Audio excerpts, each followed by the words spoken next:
I am going to start our discussion of electrical currents and electrotherapy in particular, with a little bit of introduction and terminology, and we'll talk about a lot of different things. And then I will, in the next section, I'll talk about the devices that we'll use and the electrodes and the contraindications and precautions and the indications for electrical stim. Then after lab, we will get into more detail on the parameters for all the different applications that we used in lab and kind of fine tune that a little bit. So the learning objectives for this section are to be familiar with the terminology, and there's a whole bunch of terminology that we'll go through. Um, which type of current is used for common applications? So the three different types of current that we're going to use are direct current, alternating current, and pulsatile current. We want to know how e-stim can generate an action potential. How are we going to stimulate a nerve? And there is a curve that we will talk about that's called the strength duration curve. I want you to understand how to draw the curve and its application to e-stim.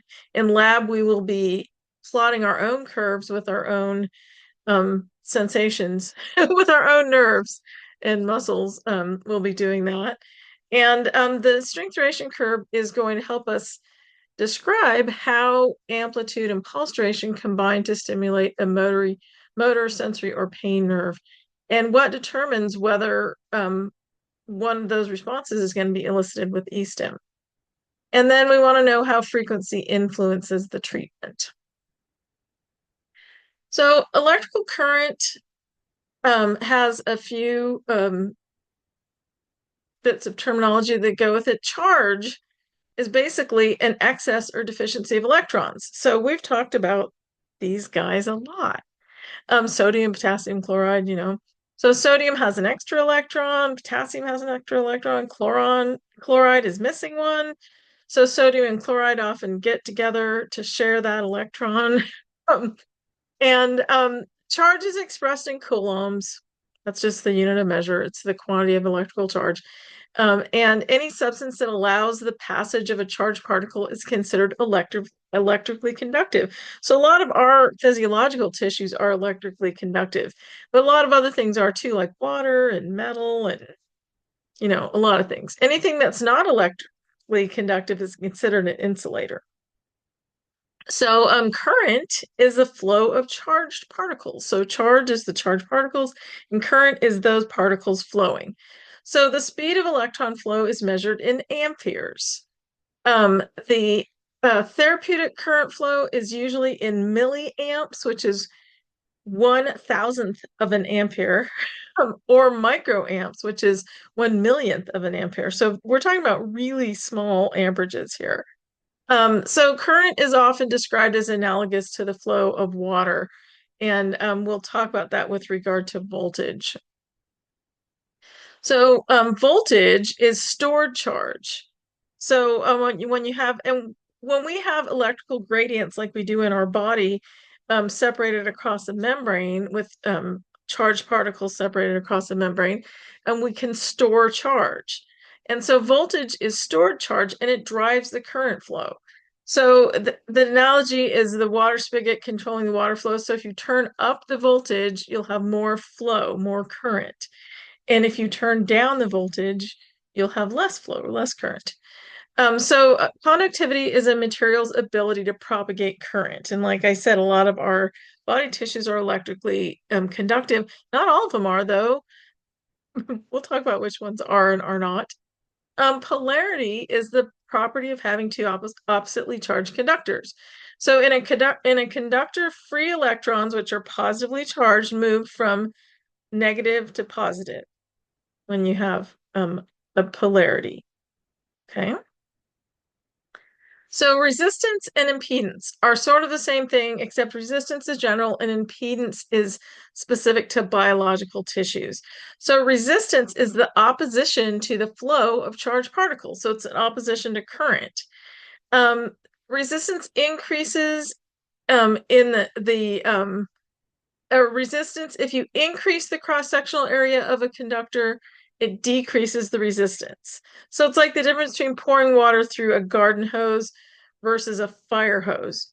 You're going to have a lot of um, less resistance in a fire hose. That's what I'm trying to say. Impedance is resistance in biological tissues. So the tissues in our body that are conductors are muscle, um, any that to connective tissues, any of the tissues that have a lot of water in them, which is a lot, right? Because we're largely made of water. In those tissues that are conductive, electricity flows easily. Resistance is low and impedance is low. So resistance and impedance are the same thing. They're low. Um, Fat is an insulator, and electricity does not flow well through fat. There's high resistance, high impedance. So if you've ever seen one of those body fat measuring devices where you hold on to the two handles, it runs an electrical charge and it measures impedance. So it's basically measuring how much resistance there is by having to run through fat versus running through muscle or water. So that sort of makes sense. Impedance is frequency dependent, and a combination of resistance and capacitance. We'll talk about capacitance in a minute. And both resistance and impedance are measured in ohms. That's the unit of measure. So capacitance is the ability to store charge in an electric field and oppose charge in current flow. So it's basically two conductors separated by an insulator. So in a biological system, electrodes and nerves are conductors and skin and fat are insulators. Um, so our cells are basically capacitors because we have that phospholipid membrane. It's semi-permeable. It's not permeable to charged particles, though. And so we can store charge and store an electrical field. So we have built-in capacitance in our system, which is what makes our body tissues electrically excitable. Interesting, right? So Ohm's law, I'm not going to ask you questions about Ohm's law, but it's just a little way of quantifying this. So current, which is the flow of charged particles, is directly proportional to voltage. So we said earlier, when you turn up the voltage, you turn up the current, turn up the flow, just like the water spout. And it's indirectly or inversely proportional to resistance. So when you add more resistance, you decrease the current. So hopefully that makes sense. And those are the little formulas and some little cartoons that kind of show it a little bit. So if you turn up the voltage, you turn up the flow of current.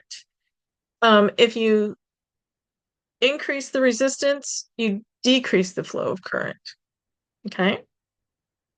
So electrical stim has been used therapeutically in history in a lot of different ways. Like 46 AD, that was a long time ago, right? A Roman physician used an electric eel for treatment of gout and headache. So pain management for electrical stim. In the 1760s, John Wesley used static electricity for treating pain, usually. In the early 1900s, there are a lot of crazy electrotherapeutic devices, like an electric belt, and I don't know what it was supposed to cure, but lots of stuff, apparently. And in 1965, Milzak and Wall came up with the gate control theory to provide an explanation for electroanalgesia. And we've talked a little bit about gate control with some of our other modalities.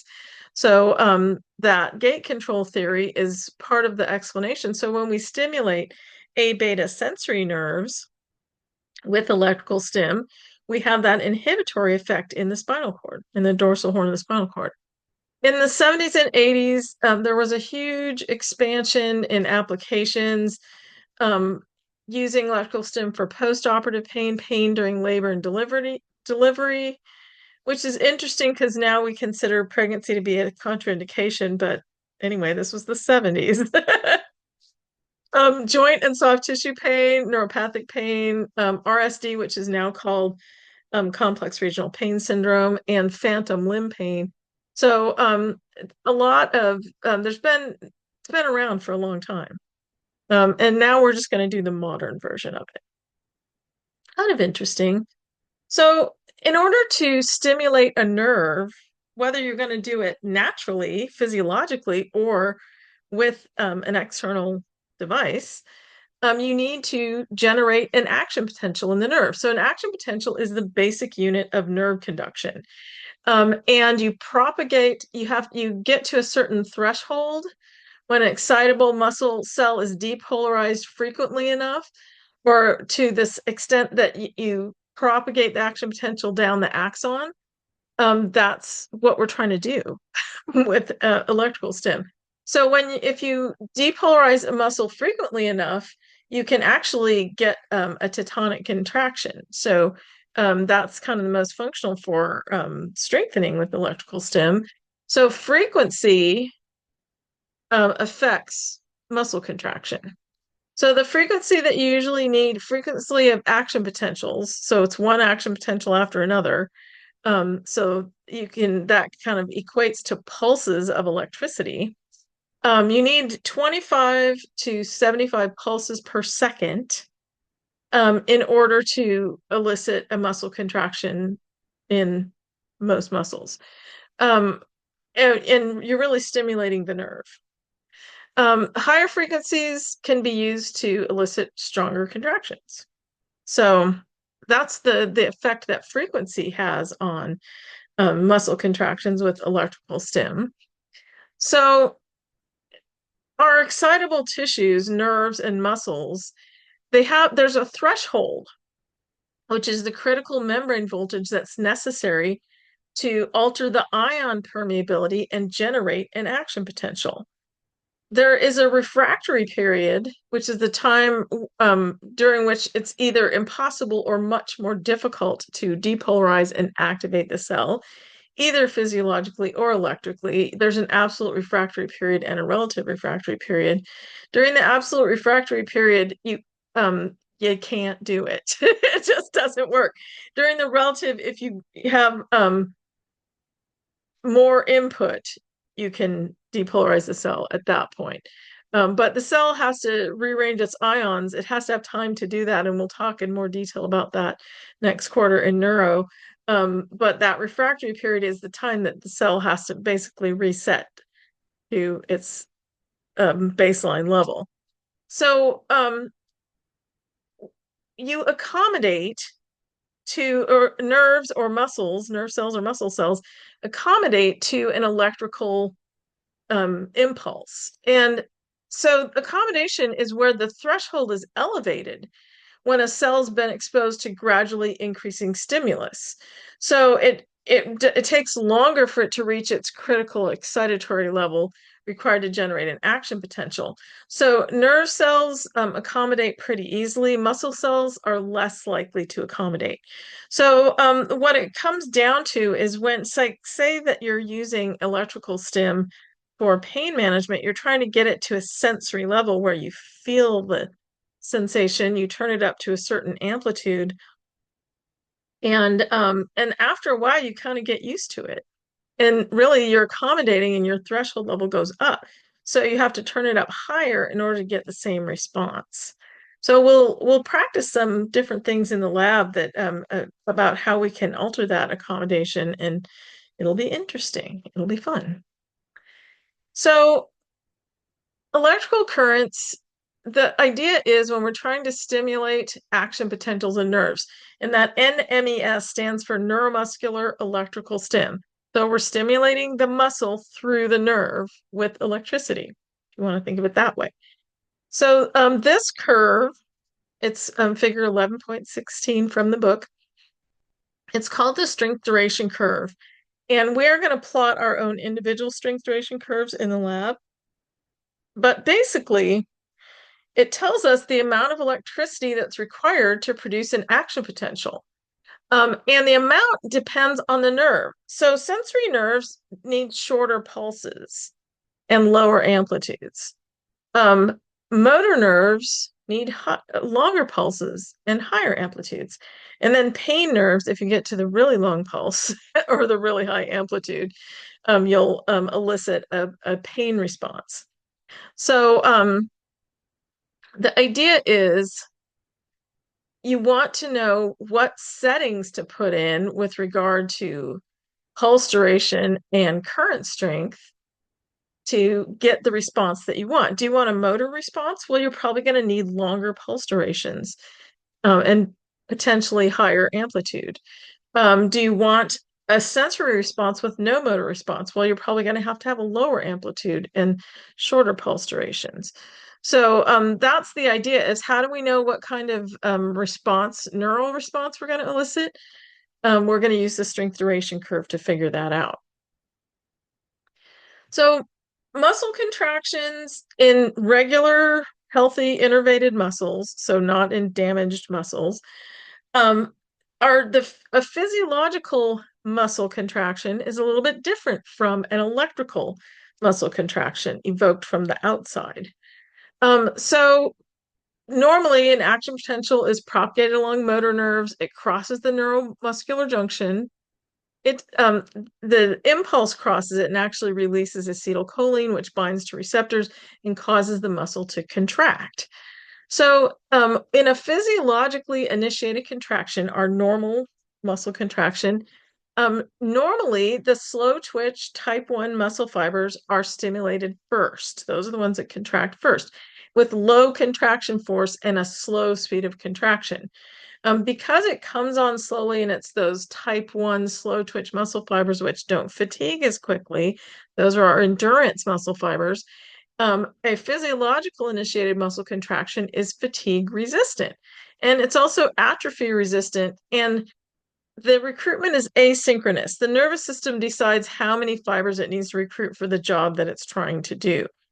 So it doesn't contract all the muscle fibers at once. On the other hand, an electrically stimulated muscle contraction or an evoked contraction um, preferentially stimulates fast twitch type 2 muscle fibers first.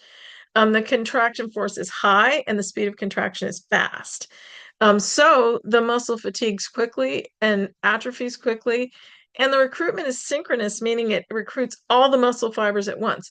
So when you get a when you go to pick something up, and your nervous system says, "Hey, contract that muscle," it comes on slowly and asynchronously.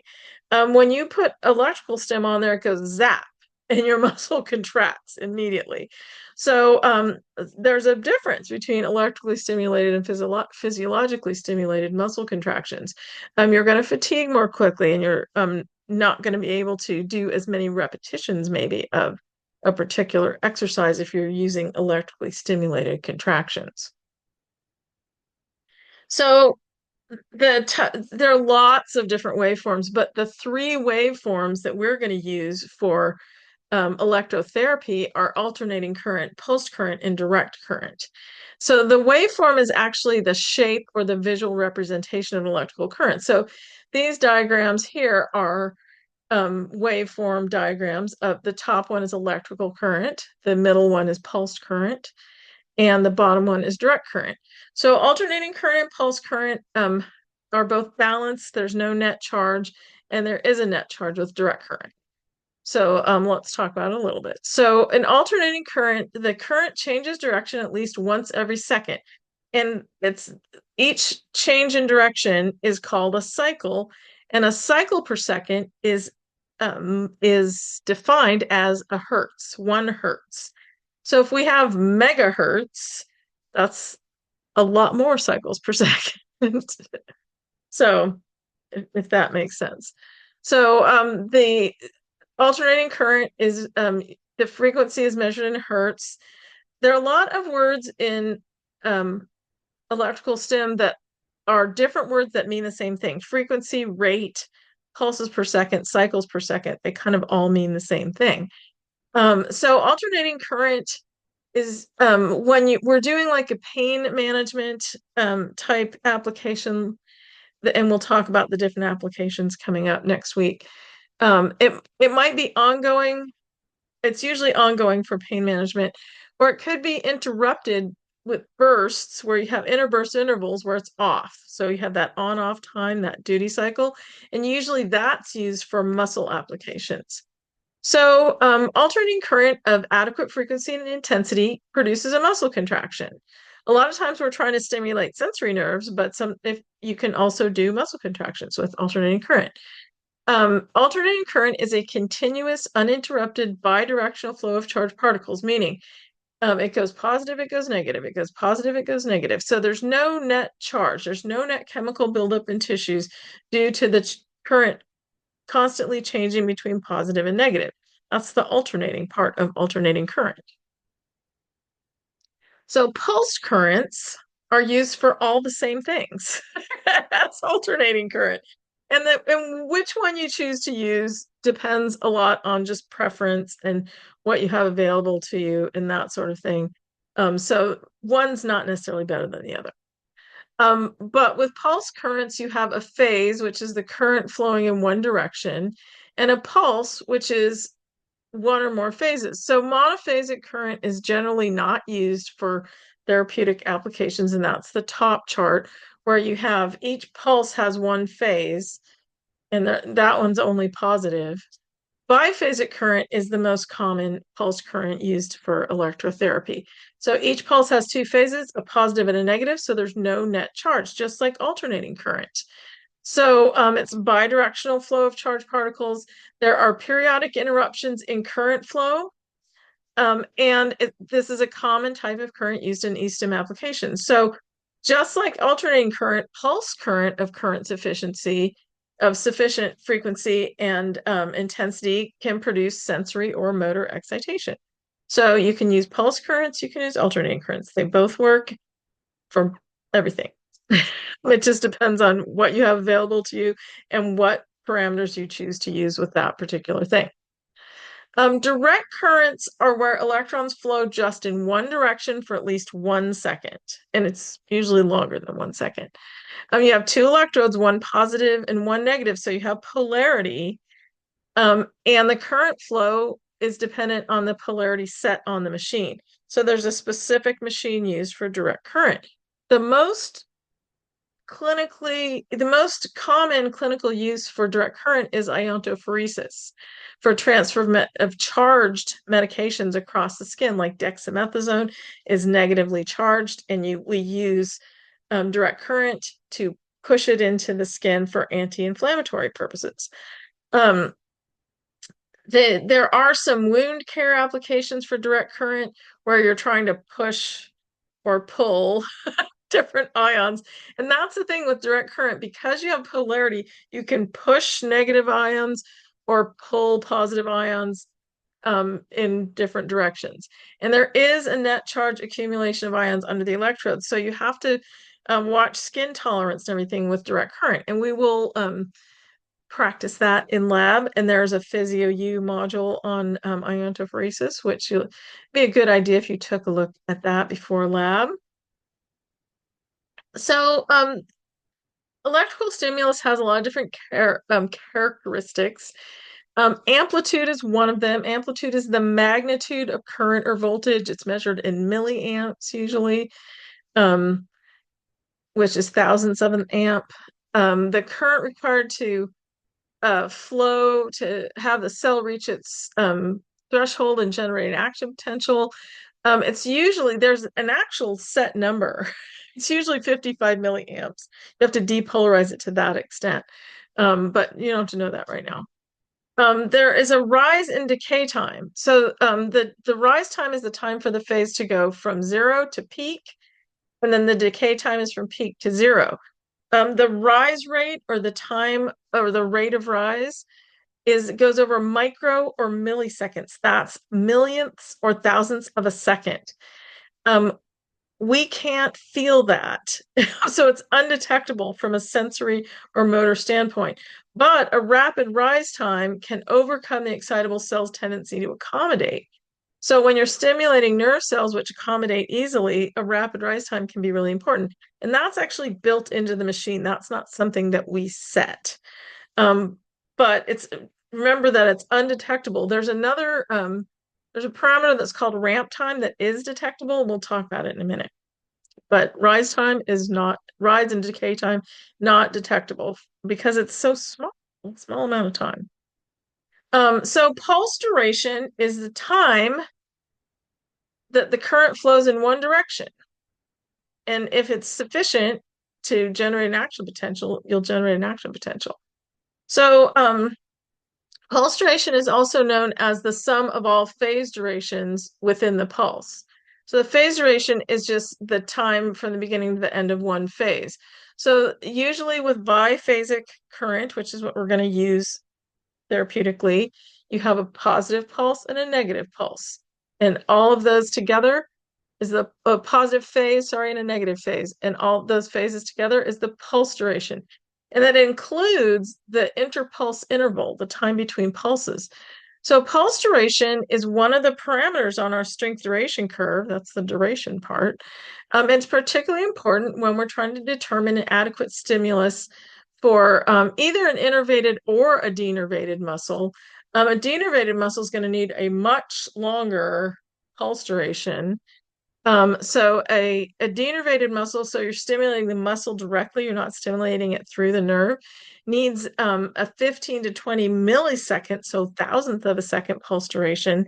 And an innervated muscle responds to a 300 microsecond, so millionths of a second. So a nerve responds much more easily than a denervated muscle does. So the pulse or phase charge, the current has to flow at an adequate intensity to polarize the cell, causing it to reach its threshold and generate an action potential. We've talked about that. The current flowing during a given pulse or phase duration, when considered together, is the pulse or phase charge. And that's charge, just like we've talked about charge. And charge is the key to excitation, generating the action potential. Charge is the stimulus for neuromotory or sensory excitation. So you have to have sufficient charge in order to get the nerve to respond. So we have parameters. Now, all of those were just characteristics of the electrical field that we can't really set that are actually programmed into the machine. The parameters are the things that we actually set. So the frequency, also known as rate, also known as pulses per second, also known as cycles per second, just to make you crazy. It's the pulses or cycles per second expressed in pulses per second, PPS, or hertz, which is cycles per second. It's how rapidly the waveform repeats itself in a given time period. So pulses per second, how many pulses per time period? Or cycles per second, how many cycles per time period? And that's it's like the repetition rate, if you want to think of it that way. So alternating current frequency and pulse duration are tied to one another. They're inversely proportional. Um, but in pulsatile current, they're not. That's somewhat irrelevant for what the parameters that you're actually going to set. But just so you know, duty cycle is on-off time, just like with ultrasound. So the current can be interrupted in real time so that a time on, time off pattern results.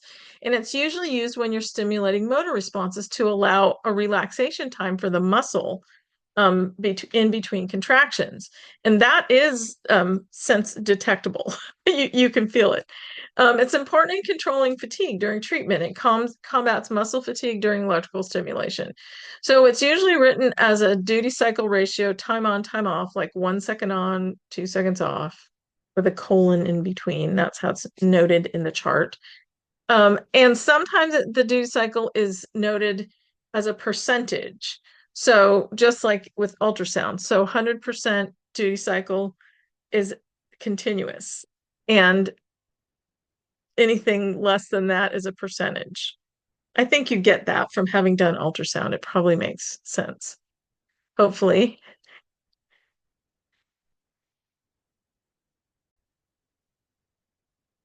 So this flow chart is not in your book because I made it, but it is in your lab manual. So it shows basically it's a flow chart of all the parameters for pain management, muscle stim, orientophoresis. So it's just all in one little chart, which is kind of nice. But the one thing I want, we're not going to go into detail on this until next week, but the one thing I wanted you to notice about this is that you can use pulsatile current or alternating current for pain management, either low rate or high rate. You can use pulsatile or alternating current for muscle stim. So it doesn't matter what your application is. Iontophoresis is a specific thing, so put that aside. But no matter what your application is, pain management or muscle stim, you can use either pulsatile or alternating current to get the results you want if you set the parameters correctly. So it doesn't matter what device you use, as long as it has adjustable settings, you can get the results that you want. So some people get very hung up on a certain device or a certain waveform, and you don't have to be. You just have to know your parameters, and then that allows you to be flexible. So we will go into more detail looking at this chart, but I just wanted to start off showing it to you. And then in the next section, we're just going to talk about devices and electrodes and sort of the nitty-gritty and indications, contraindications, and precautions.